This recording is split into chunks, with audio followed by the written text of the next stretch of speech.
Clause 35 की बात करते हैं।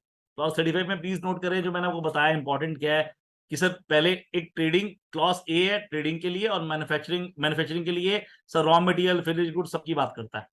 तो अप्रिशिएट करें, पहली बात तो मैं मोटा मोटा समझाता हूँ कि 10% अगर आपकी प्रिंसिपल वैल्यू, जैसे मान लीजिए आप कोई ऐसा माल बेच रहे हैं जो ट्रेडिंग कंसर्न के अंदर जिसमें छोटी छोटी आइटम बहुत सारी, तो कई बार आपका एसएससी आपको बोलता है कि यार मैं छोटी छोटी आइटम का कैसे लिख लूं, तो आप उसे बोलोगे भैया 10% तू चेक कर ले, 10% ऑफ वैल्यू का उस हिसाब से उसका रिकॉर्ड दे दे, बाकी का रिकॉर्ड ना दे। ये तो बात हो गई जनरल।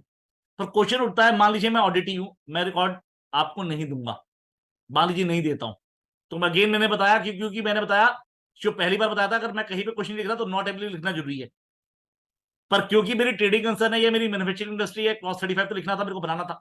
तो आपकी ऑब्जर्वेशन 3CA के 3 नंबर में या 3CB के 5 नंबर में क्या होगी कि भैया एसएससी ने तो नॉट एबल लिखा है, पर क्योंकि ये मैन्युफैक्चरिंग इंडस्ट्री है या ट्रेडिंग कंसर्न है, इस पर ये एप्लीकेबल है।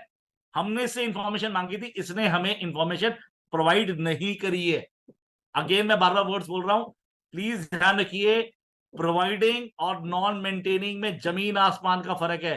I believe I make you understand ऐसा मैं क्यों कह रहा हूं। तो आप क्या लिखेंगे, आपने नितिन कन्वर से इंफॉर्मेशन मांगी बीइंग ऑडिटी, पर नितिन ने प्रोवाइड नहीं करी।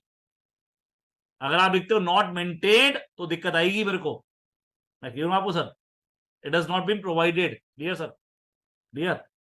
नाउ अब हम बात करते हैं क्लॉज ऑफ 37 में आते हैं, तो कॉस्ट ऑडिट। सर अगर आपका वहां पे मैन्युफैक्चरिंग इंडस्ट्री है और कॉस्ट ऑडिट कैरिड आउट हुआ है, उसकी रिपोर्ट देखें और लिखें। Same way central excise act, appreciate करें। अब आप बोलोगे सर सेंट्रल एक्साइज एक्ट लिखा हुआ है, यहाँ पर नीचे 72 में फाइनेंस एक्ट 1984 में सर्विसेज लिखा हुआ है, जीएसटी तो लिखा नहीं है।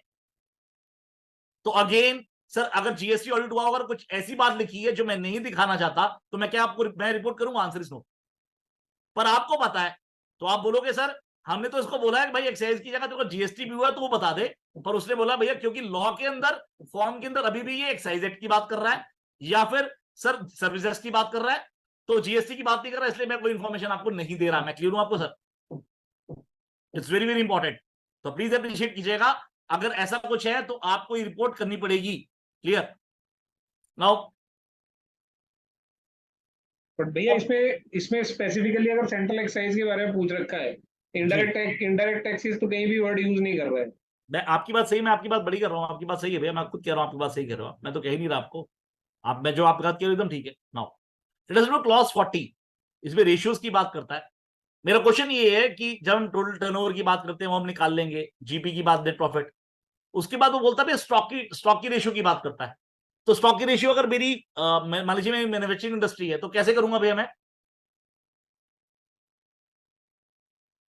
कैसे करूंगा भैया, एवरेज निकालूंगा ओपनिंग क्लोजिंग का, या क्लोजिंग के हिसाब से निकाल दूंगा, कैसे करूंगा भैया मैं, कैसे निकालना भैया।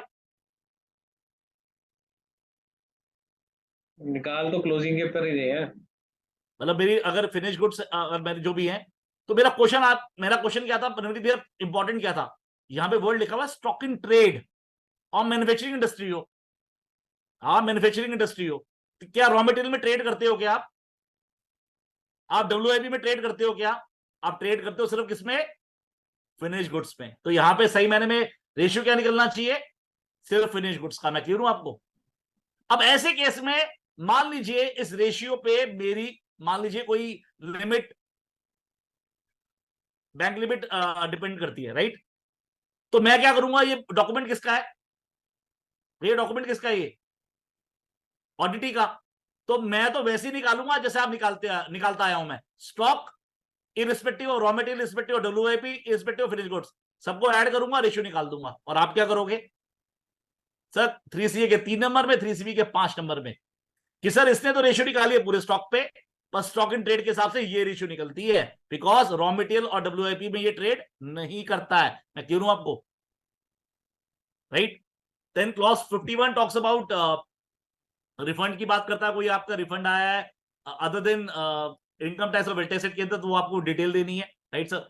देन क्लॉज 42 टॉक्स अबाउट 61 है, जो आप नॉर्मली आप फॉर्म 61 आप जो देते हो, I am not going on details I believe, ठीक है। नाउ क्लॉज 43 बात करता है सर 286, अगेन ये सीबीसीआर की बात कर रहा है। तो वो मतलब अल्टरनेट रिपोर्टिंग आप पे लगता नहीं है, मास्टर फाइल उसके बाद